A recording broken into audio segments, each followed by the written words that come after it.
big story is Van Dijk, isn't it? Listen, the opposition tonight didn't give him too many problems, to be honest. But we saw what he can do in the opposition penalty box with a goal. He actually should have scored earlier from a similar situation. But fantastic debut, as I said. All downhill from. So is it just down to scoring? Because I tell you what, when we sit here and you castigate one of the best, most successful defenders in European, if not world football, correct. Sergio Ramos, you say, look, we don't judge him on scoring goals, and we judge him on his defending. Well, so where's the difference here? Was he at fault for the goal? He didn't have to do it. No, he wasn't at fault for the goal. The goal shouldn't have been allowed. Balassi fouls Matip on the break back. He basically didn't have an awful lot to do defensively. So, what do you want me to say? But what I would say is that, okay, you have Virgil van Dijk, right? He's supposed to be a solution to your problems. And it still was 1-0, and Liverpool were controlling the game, and somehow they allow a team like Everton that didn't do much in the match, they allow them back into the game. So the issues are still there. This is one important piece. But it doesn't solve all the issues for Liverpool defensively. They're still going to allow chances. They're still going to allow teams back in games.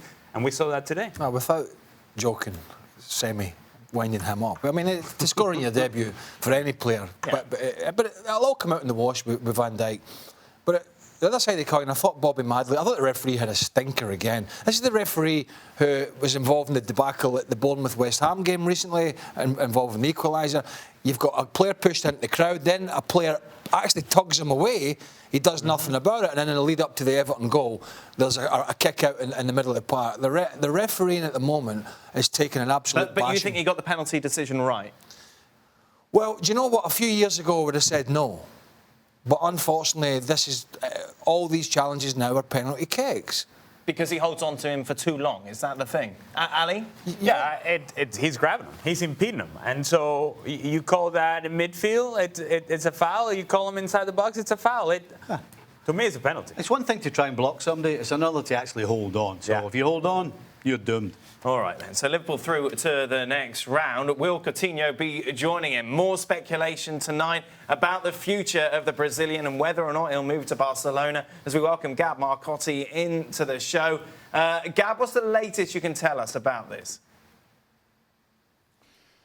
Well, what we have is a bit more movement, suggestions that right now that Barcelona are trying to really hammer out a deal with Coutinho's people, and they're very close to, and that they're sort of having back-channel talks with Liverpool. Liverpool's stance is still that, they expect a bid to come in, and that in the end it's going to be Jurgen Klopp who decides, which kind of heard this one before.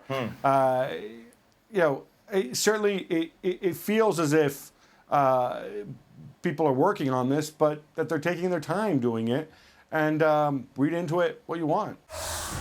Well, thank you very much for watching ESPN on YouTube. For more sports highlights and analysis, be sure to download the ESPN app. And for live streaming, premium content, and let's not forget as well, ESPN FC 7 days a week. Subscribe to ESPN+.